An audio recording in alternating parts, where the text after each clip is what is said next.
कषाय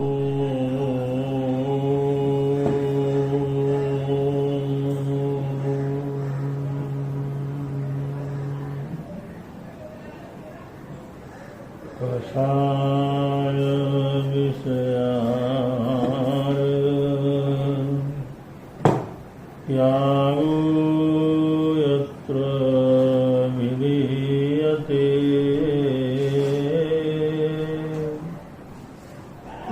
उपवास सविज्ञेय शेषं लंघनकं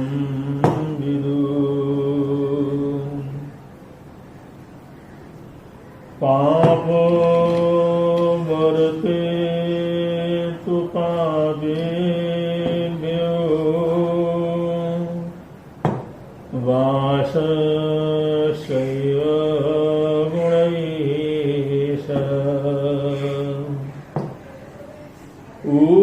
उपवास सविज्ञेय सर्वभोग विवर्जित पूजालाभ प्रसिद्ध्यर्थम् तपस्तप्येत्यो अल्पधीः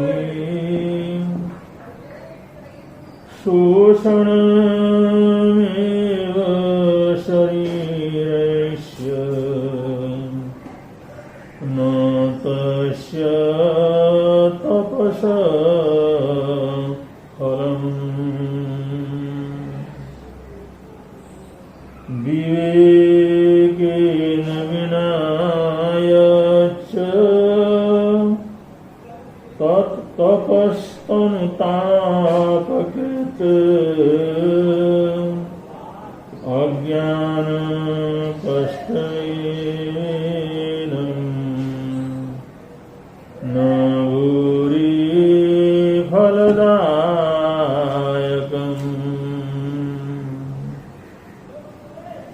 कायो न केवलमय परितापनीयो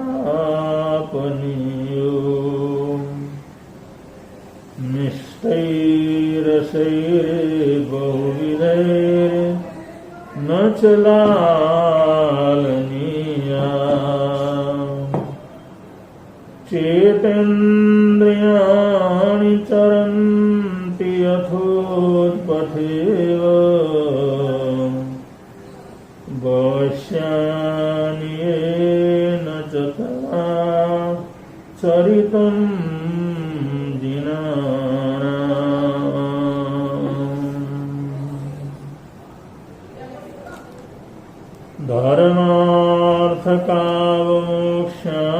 धर्मार्थकाममोक्षाणाम् यस्यैकोऽपि न विद्यते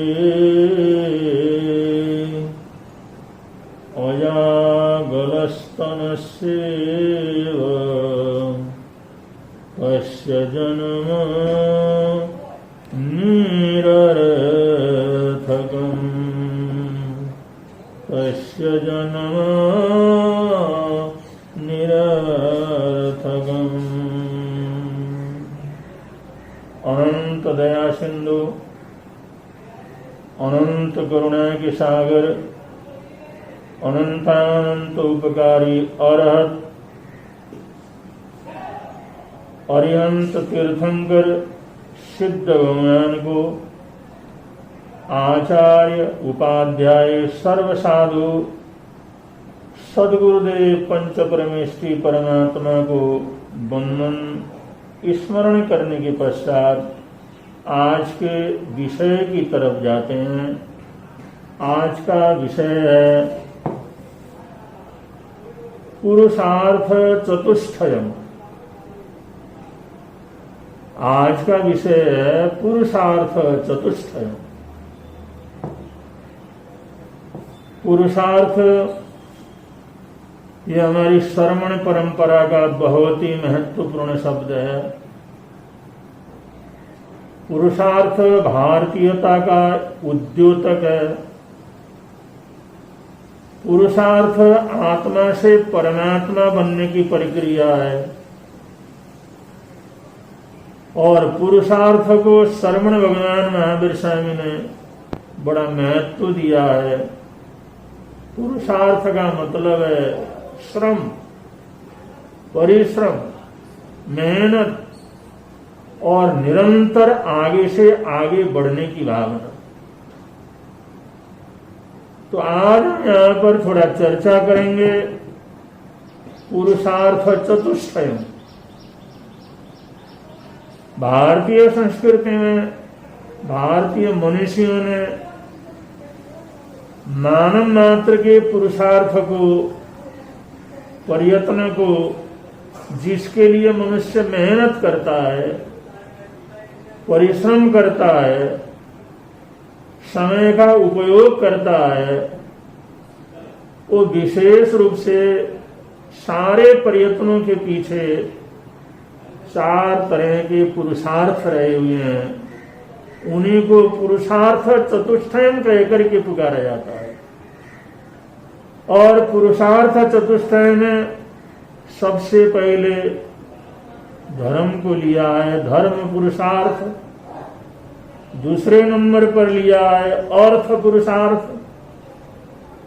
तीसरे नंबर पर आता है काम पुरुषार्थ और चौथे नंबर पर आता है मोक्ष पुरुषार्थ। ऐसे 4 तरह के पुरुषार्थ हैं, 4 तरह की मेहनत परिश्रम है। जो भी दुनिया के जीव हैं इसी रास्ते के ऊपर चलते हैं। कोई धर्म पुरुषार्थी रहता है, कोई अर्थ पुरुषार्थ रहता है, किसी में काम पुरुषार्थ रहता है, तो किसी में मोक्ष पुरुषार्थ रहता है। और इसमें से चारों की आराधना सम्मिलित रूप से करने वाले बहुत श्रेष्ठ पुरुष होते हैं। तो सबसे पहले धर्म पुरुषार्थ है, दया न हो, करुणा न हो, सेवा न हो, सहयोग न हो, सुरक्षा न हो, एक दूसरे को अभय न दिया जाए, तो वहां पर धर्म का कोई मूल्य नहीं रह जाता। ये धर्म का सबसे पहला लक्षण है अहिंसा, सबसे पहला लक्षण है दया, सबसे पहला लक्षण है करुणा, सबसे पहला लक्षण है सेवा और सहयोग। क्योंकि मनुष्य जैसे ही जन्म लेता है तभी माता पिता का, भाई बहनों का, अड़ोसी पड़ोसियों का, सबका उसको सहयोग मिलता है, उनकी सेवा मिलती है, उनकी सद्भावना मिलती है। उस सद्भावना के आधार पर इंसान धीरे धीरे बड़ा होता है। क्या इंसान संसार के प्रत्येक प्राणी को जन्म के साथ ये सहयोग की जरूरत होती है, धर्म की जरूरत होती है, और वो धर्म का ही सहारा उसको मिलता। चाहे हिंसक से हिंसक प्राणी हो तो भी वहां पर दया करता है, वो करुणा करता है, सेवा करता है, अपने बच्चों का लालन पालन पर करता है, वात्सल्य की चादर के अंदर ढक कर के उसको रखता है। ये धर्म का ही सबसे पहला लक्षण है। इसलिए धर्म पुरुषार्थ तो प्रारंभ से ही शुरू हो जाता है। धर्म करना और धर्म का लाभ ये जन्म के साथ प्रारंभ हो जाता है। इसलिए सबसे पहले पुरुषार्थ में धर्म पुरुषार्थ को रखा गया है। और धर्म पुरुषार्थ में कोई भी संयम की आराधना है, संयम की साधना है, या स्वाध्याय है, या सेवा है, सहयोग है, जितने भी अनुष्ठान है, जितने भी धर्म स्थान है, जितने भी परमात्मा की आराधना साधना के स्वरूप हैं, उनके ऊपर जो प्रयत्न है, उनके ऊपर जो फोकस है, उनके ऊपर जो मेहनत है, ये सब धर्म पुरुषार्थ के अंतर्गत आता है। तो धर्म पुरुषार्थ तो सर्वत्र छाया हुआ है। और वो धर्म सत्य है या नहीं है, वो सही है या नहीं है, वो 100% धर्म है या 50% धर्म है या 25% है, या वो धर्म है या अधर्म है, ये तो आगे सोचने की बात है। यह विषय है लेकिन धर्म के साथ तो दुनिया जुड़ी हुई रहती है कि धर्म के बिना, सहयोग के बिना, सेवा के बिना ये संसार कभी जिंदा रह नहीं सकता। इसलिए करीबन सभी लोग धर्म का सहारा सबसे पहले प्राप्त करते हैं, सभी जीव प्राप्त करते हैं।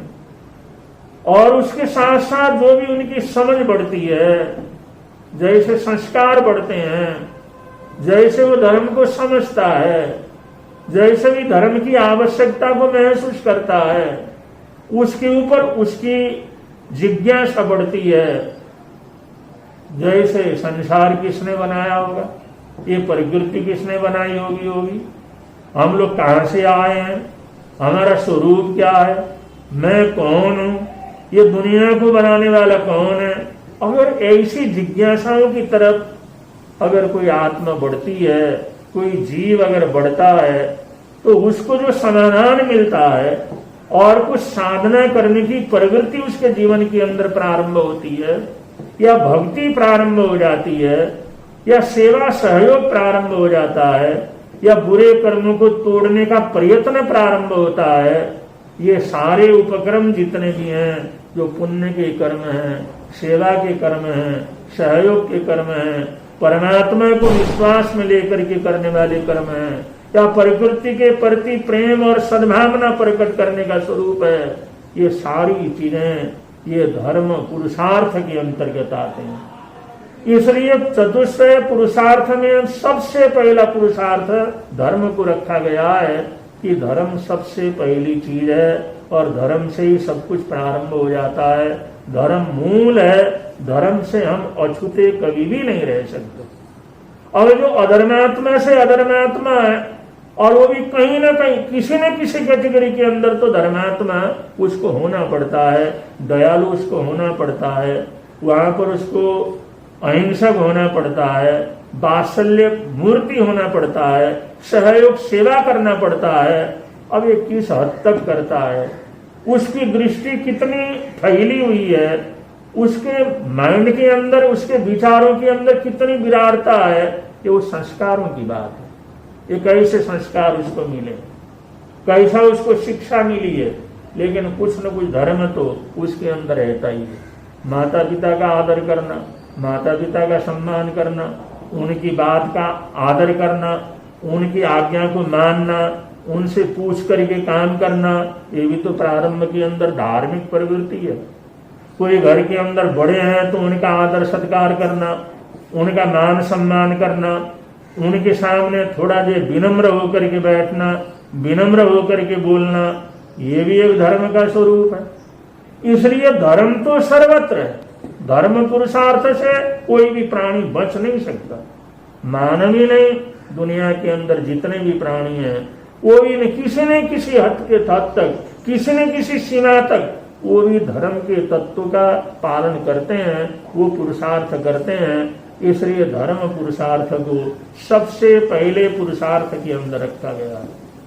चाहे वो पढ़ा लिखा हो, चाहे अनपढ़ हो, चाहे बड़ा हो, चाहे छोटा हो, चाहे राज परिवार का हो, चाहे गरीब भीख मांगे परिवार का हो, चाहे मेहनत करने वाला हो, चाहे दिमागी रूप से जो बड़े से बड़े जो दिमागी काम करने वाला हो, वैज्ञानिक हो, आचार्य हो, विद्वान हो, शास्त्रों का जानकार हो या अजानकार हो, लेकिन कहीं ना कहीं कुछ न कुछ धर्म की आराधना में तो सबको लगना ही पड़ता है, उसके अंदर से गुजरना पड़ता है। धार्मिक भावनाओं से गुजरे बिना कोई भी व्यक्ति आगे नहीं बढ़ सकता। अगर उसको आगे नहीं बढ़ना है तो जितनी जिंदगी है उसको पूरा करने के लिए भी उसको बहुत कुछ धर्म की आराधना साधना उसको करनी पड़ती है। उसको अगर पैसा भी व्यक्ति है लेकिन अपने पड़ोस के अंदर झूठ नहीं बोलना, अपने माता पिता से झूठ नहीं बोलना, अपने अड़ोस पड़ोस की चोरी नहीं करना, किसी की चीज को उठाना नहीं, किसी की हत्या पर उसके अन्य अत्याचार करना नहीं। और इतना तो एक सामान्य से सामान्य एक आदिवासी अनपढ़ लोगों को भी इतनी शिक्षा तो मिली हुई रहती है, और इतना तो वो भी करते हैं। कम से कम ज्यादा नहीं तो अपनी जाति तक तो सीमित रहते हैं, अपने इलाके तक तो धर्मात्मा रहते हैं, अपने जाति और परिवार तक तो धर्मात्मा रहते हैं। तो ऐसे धर्म ऐसा पुरुषार्थ है जो हर आदमी उसका किसी न किसी कैटेगरी में, किसी न किसी सीमा तक उसका पालन उसको हर हालात के अंदर करना होता है और करता है। और उसको फिर ज्यादा से ज्यादा आगे से आगे बढ़ते हुए उसका शोध करते हुए, जिज्ञासा करते हुए आत्मा तक अंदर प्रवेश करना और आत्मा का उत्थान करते करते देवता, और देवता से परम देवता, और परम देव से वो जो महादेव या जो सिद्धत्व तक जो है, जो पुरुषार्थ किया जाता है, जो प्रयत्न किया जाता है, जो चढ़ाई की जाती है, ऊर्ध्वारोहण किया जाता है, ये सारा का सारा धर्म पुरुषार्थ के अंतर्गत आता है। तो ये सबसे पहला पुरुषार्थ है धर्म पुरुषार्थ। अब जैसे जैसे धर्म पुरुषार्थ से थोड़ा आगे बढ़ता है तो दूसरी जो जरूरत है अर्थ की जरूरत है, अर्थ पर पुरुषार्थ की जरूरत है। क्योंकि भोजन चाहिए, पानी चाहिए, मकान चाहिए, कपड़े चाहिए, जहां भी रहता वहां पर जो जरूरत के सामान चाहिए, सर्दी गर्मियों के बचाव के लिए, शत्रु से बचाव के लिए, अपनी सुरक्षा के लिए, जो बहुत तरह तरह के सामानों की जो जरूरत है, अर्थ की जरूरत है, साधनों की जरूरत है, द्रव्य की जरूरत है, उसका विनिमय करने के लिए, लेन देन करने के लिए ये जो विनिमय रहता है, मुद्रा वगैरह व्यवस्था रहती है। लेकिन ये सारे साधन ये भी पुरुषार्थ के अंतर्गत है। अब ये साधनों को इकट्ठा करना, जो जितने साधनों को इकट्ठा करता है, जितना मेहनत करता है, जितना पुरुषार्थ करता है, जितना परिश्रम करता है, उतने ही ज्यादा द्रव्य उसको मिलता है, उतनी ही ज्यादा उसको अर्थ की प्राप्ति होती है। मेहनत नहीं करेगा तो कैसे प्राप्त होगा? तो जितना जितना जिसका पुरुषार्थ अधिक रहेगा उतनी उतनी मात्रा में उसको अर्थ की प्राप्ति होती है, और अर्थ की प्राप्ति होती है तो उस अर्थ के द्वारा अपने उनकी जरूरतों को पूरा कर सकता है, या सामूहिक रूप से कुछ ऐसा निर्माण कर सकता है जिससे सभी लोग उसका उपयोग कर सके। यह अर्थ पुरुषार्थ का सदुपयोग है। और अर्थ उसके पास रहेगा, अर्थ पुरुषार्थी रहेगा, उसके बाद धन दौलत रहेगा, तो उससे ऐसे ऐसे काम करेगा जिससे उसको भी शांति मिलेगी और उसके आसपास या उसके देश, उसके समाज को भी उसका उपभोग करने का मौका मिलेगा। वो लोग फिर उसका मान करेंगे, उसका सम्मान करेंगे, उसका आदर सत्कार करेंगे, और फिर बहुत दूसरे लोगों के मन के अंदर ऐसी भावना पैदा होगी जैसे इन्होंने अच्छा काम किया, ऐसे मैं भी अपने अर्थ को कमा करके, दौलत को कमा करके ऐसे ही कोई सेवा का काम करूं, ऐसे ही कोई सार्वजनिक काम करूं, सार्वजनिक उन्नति का फायदे का काम करूं, जिससे इसकी प्रशंसा होती है उससे अधिक मेरी प्रशंसा भी प्रारंभ हो जाए। तो इसके लिए जो प्रयत्न करता है, इसके लिए जो मेहनत करता है, इसके लिए पुरुषार्थ करता है, रात दिन एक करके अर्थ को प्राप्त करने का प्रयत्न करता है, ये अर्थ पुरुषार्थ के अंतर्गत आता है। और इसका दुरुपयोग करना है वो तो इंसानियत भी नहीं है।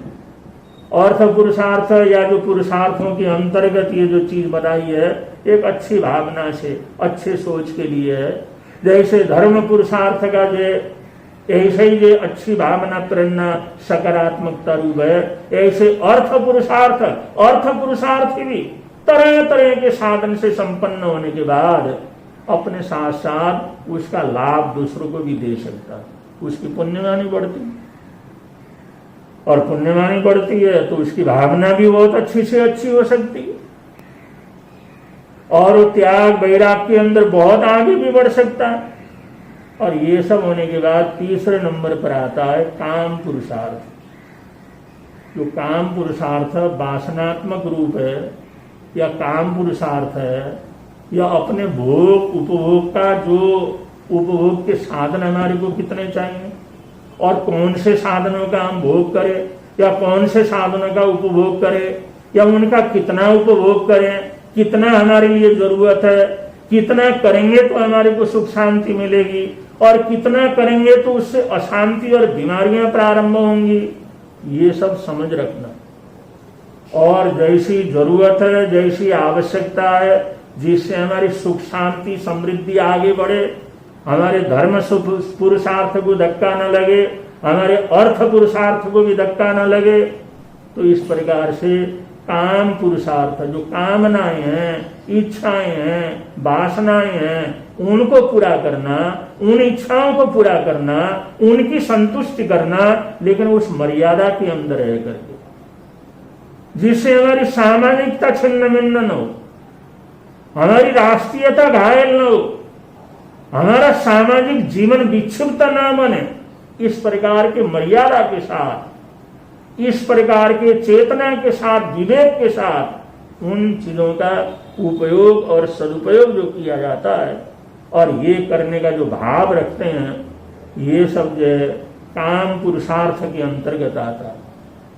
और ऐसे बहुत से साधन काम पुरुषार्थ से संबंधित, बहुत से साधन लोगों को लोग दे देते हैं और लोगों का मनोरंजन वगैरह करते हैं, ये भी काम पुरुषार्थ के अंतर्गत ही आता है। ये जितना हॉलीवुड का जो है सारा चलता है, काम पुरुषार्थ के अंतर्गत आ जाता है। अगर इसके अंदर भी वो लोग अच्छे रहते हैं, अगर सोच अच्छा रहता है, तो काम पुरुषार्थ की परिपूर्ति करते हुए भी वो बहुत से धर्म का काम भी कर सकते हैं, बहुत से सेवा का काम भी कर सकते हैं, सहयोग का काम भी कर सकते हैं, राष्ट्रीय उन्नति का और राष्ट्रीय समृद्धि को बढ़ाने का काम भी कर सकते हैं। लेकिन अगर नहीं करते हैं तो उनकी नासमझी उसके अंतर्गत होती है।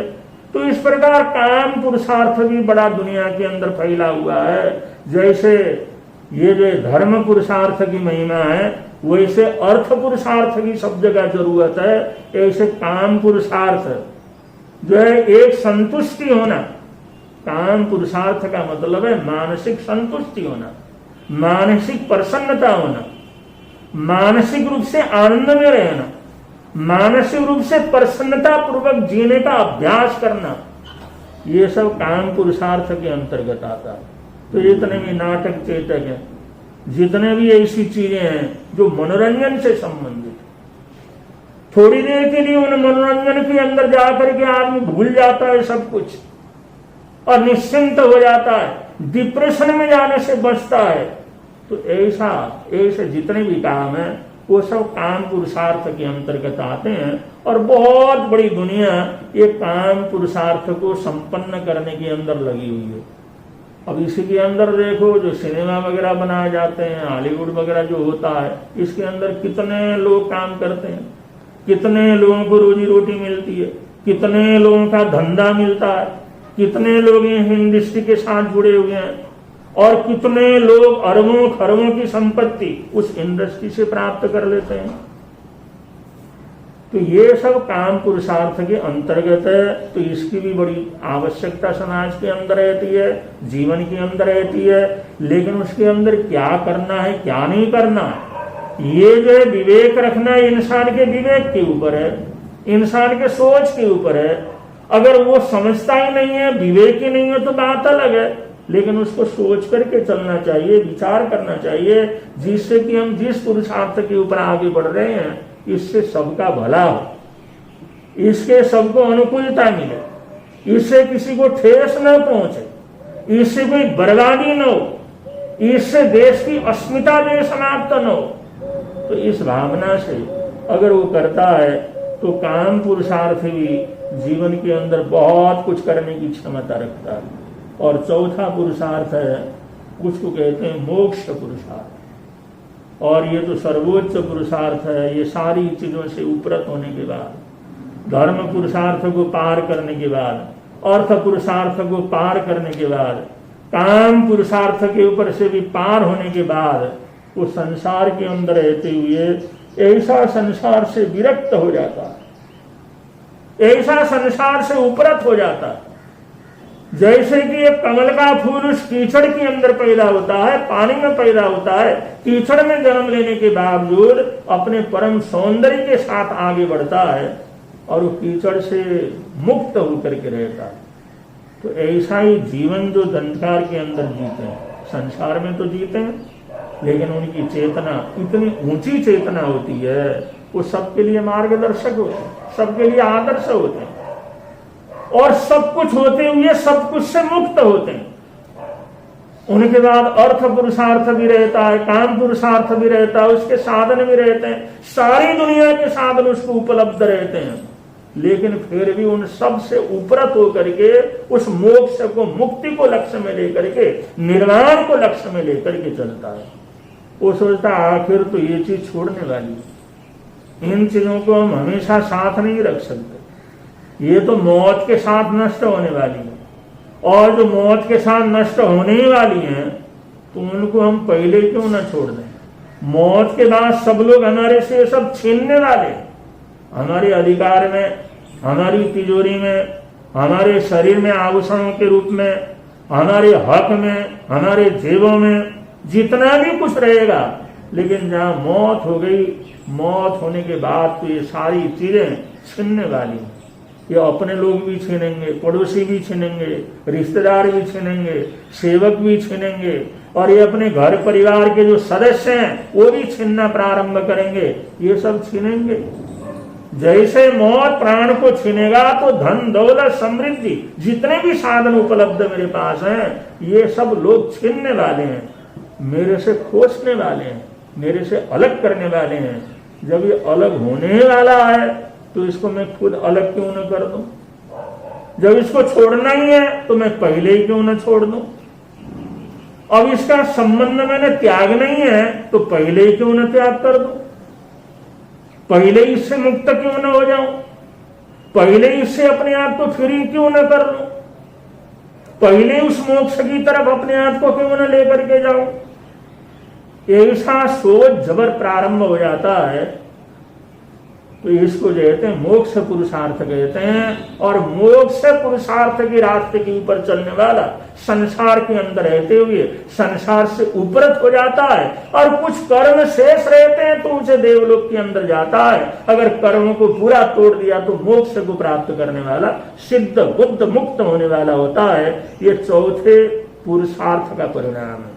तो यहाँ पर ज्ञानियों ने बतलाया मोक्ष अर्थ काम मोक्षायाम यस्यैव कोपि न विद्यते।